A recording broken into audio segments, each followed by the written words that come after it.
Pharrell Williams. I've been lucky enough to see this new movie, Hidden Figures, but for those that are going to watch it here later on, closer to Christmas, describe to everybody what it's about. This movie is about three African American women whose math, whose engineering, whose science played an integral role in the U.S. space race, helping us get to the moon, among other things, studying the power and harnessing the ability, our ability to harness orbital power, all of the above. Their math was integral. A lot of the math that they did by hand played an integral role in the U.S. space race. And this is from your part of the country where you're from in Virginia. Is that why it made it such a personal project for you? Oh yeah, that's what made it so special. I mean, it happened in Hampton Roads, Virginia, which is where I'm from. The idea that, these were three female, African-American female protagonists in the 1960s, again, who were scientists, engineers, and mathematicians, that, and also being technologically advanced as they were. That's something that we knew existed, but we didn't know this particular story. And we haven't seen that on the silver screen before. So for me, it was just like, oh, we have to do whatever it takes to be a part of it. This was from the early 60s. So why, after 5.5 decades, why has it taken so long for people to get this story out into the world? Because these women were victims of like era and circumstance. So think about it, like most women's contributions are largely ignored, discounted, dismissed, just because they're women. That wasn't a part of the narrative. I mean, you heard of Susan B. Anthony, yes, but like there's not a lot of women's stories that like you get that are told to us in school. It's maybe a handful of women where in reality, women are very much so responsible for a lot of things in science and technology and math, and engineering. And so the matrix, excuse me for saying it this way, and I don't mean it in the wrong way, but in the 1960s, it was a white male matrix that was very tough on African Americans, due to like segregation and these women's particular cases, it was very tough for them as well because they were female. So there was double discrimination. But Catherine was literally like a mathematics savant. And so, that is what got her into the program. And I think that is what helped for NASA to advance themselves in terms of like the human condition and, the way people need to be treated, regardless of the color of their skin or their gender. But these women suffered. And while they suffered, their brilliance superseded their situations. And you're a producer on this movie, you're a composer, you're a songwriter, so you're involved at all kinds of different levels. At what stage did you come on board? Well, my producing partner, Mimi Valdez, she took a meeting with Donna Gelati, who optioned the book from Margot Lee Shetterly. Margot was like 54 pages in when they got in to make that deal. And it was just one of those things where she knew that I was going to be very excited about it. As I said before, African-American women who were scientists, engineers, mathematicians, NASA and space, two things that I've been obsessed with since I was a child. And the idea that this happened in Hampton Roads, it was just too many touch points for us not to like do whatever it took to be a part of it and try and support it as much as we could. I mean, I'm seriously really grateful. And there's a lot of women who came together to make this thing happen. You think about Stacey Snyder, Elizabeth Gabler, Donna Gelati, who found the story, along with Renee and Jenna Topping, Ivana, my producing partner, Mimi Valdez. I mean, there's a lot of women who came together for this.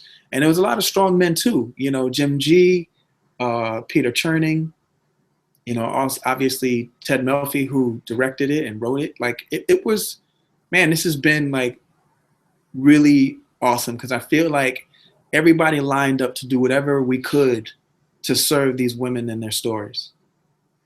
Well, one thing I've always liked about you, watching you on The Voice or on a award show, red carpet, talk show, whatever, you're all about inspirational. And this movie, if people are thinking about going to see it around Christmas time, very inspirational.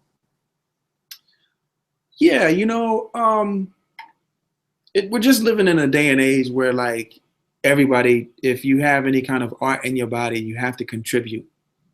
You know, you have to be a messenger on some level. You know, make whatever you want, but make sure something that you do is able to help somebody in some way, shape, or form, you know, even if it's just inspiration. I want to ask you about a couple of the songs that you co-wrote. One in the middle of the movie, and we don't want to give too many plot points away, but it's called Runnin'. Mm-hmm. And tell us about writing that one and what it meant to you. Well, Running was about like what it must have been like to be African American and female at a time where like there was all this gender bias and there was racial bias, but to have to run to the bathroom, and it was a 30 to not down the hall, but like a quarter of a mile away, right? That's right, 30 to 45-minute round trip, because as it was segregated, your bathroom wasn't in the same building. Particularly in that building. It was on the other side of the campus.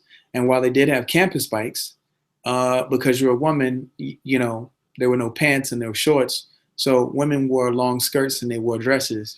So it's pretty tough as an African-American woman to have to use the bathroom. And my thing was, man, what must that have been like for them?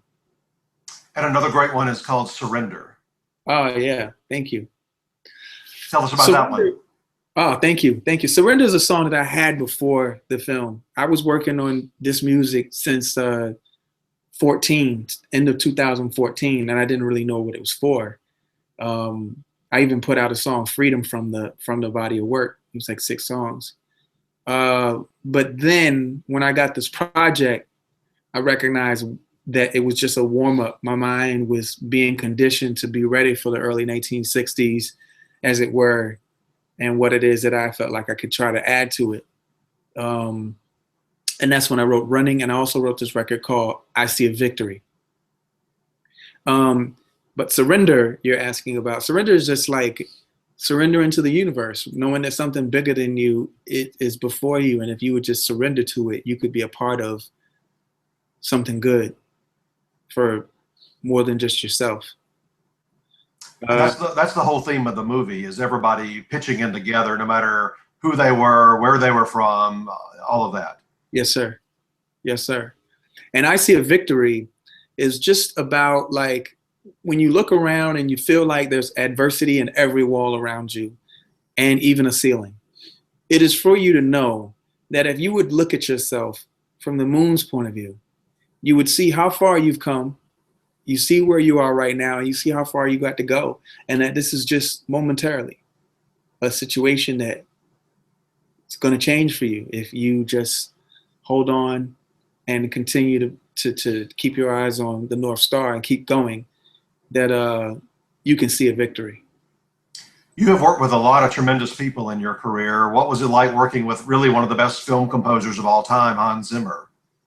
Man, working with Hans Zimmer, and he also tapped Ben Wolfish for our trio. Hans has this incredible ability to turn an atom into, a world musically. And he also has this really incredible thing that he does where he looks at the interesting part of a film, like what's happening, the interesting twist in the film, and he's able to communicate that and parallel that in the score. And I felt like Ben just added he brought a tenderness to the score that I could not have achieved on my own. And I think Hans would stand with me in saying that, what Ben did for the score was just beautiful, just incredibly poetic. And as the producer as well, I mean, what was that moment like when you see the entire thing put together for the first time? You know what? It's always been whoa for me. It's been whoa since I heard about the project. It's been whoa since we started.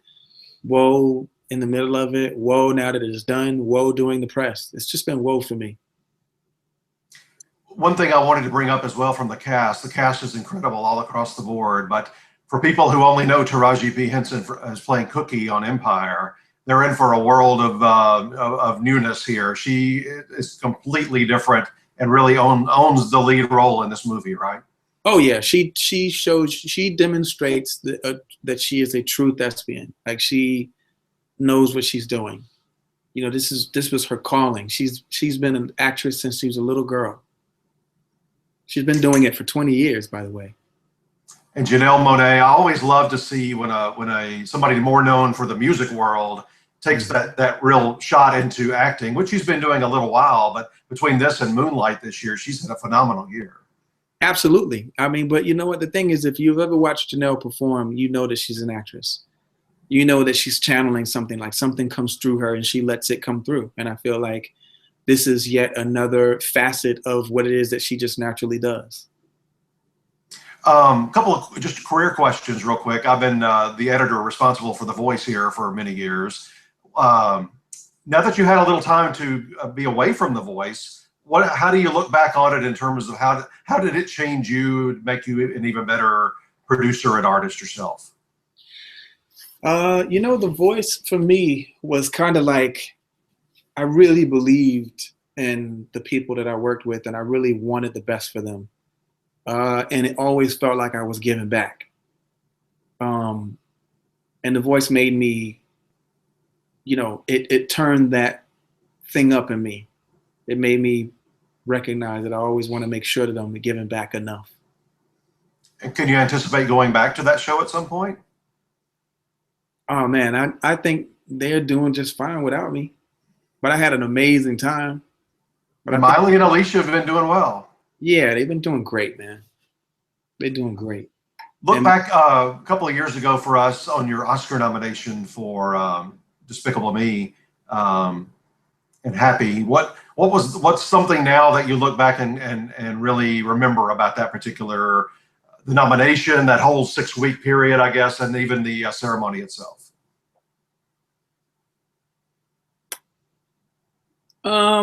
It was always whoa. Like, whoa, what's happening right now? Yep. And you might have 3 nominations this year. Wouldn't that be unbelievable? That would be a triple whoa. Wow. Yeah, that would be whoa, whoa, whoa. Whoa. We walked out of it. Several of us went to see it together at the Q&A screening, and we all said, wow, this could be a Best Picture nominee. This could be, you know, certainly like a SAG ensemble, you know, music, production design, costumes. It's just so good all across the board. Wow. You're blowing my mind. It's a real player this year. We are very impressed by it. Wow. Well, listen, we're honored that anyone could be moved by our work. But again, we owe this all to Katherine Johnson and Mary Jackson and Dorothy Vaughan. Like they live these lives that have given us the opportunity to help bring their story to life. Like they live the lives. And Katherine received the Presidential Medal of Freedom last year and is still with us at what, 98 or 99? Mm-hmm. She's the real thing. They mentioned at the Q&A that you're all going to the White House for a screening. Has that happened yet? No, we're going though. I'm just coming up very soon. That'll be an amazing moment. Yes, sir. It would be. Thank you so much. We appreciate the movie. And what I love about the timing is it's going to be a great Christmas gift for a lot of families to go see together. Thank you. We're grateful.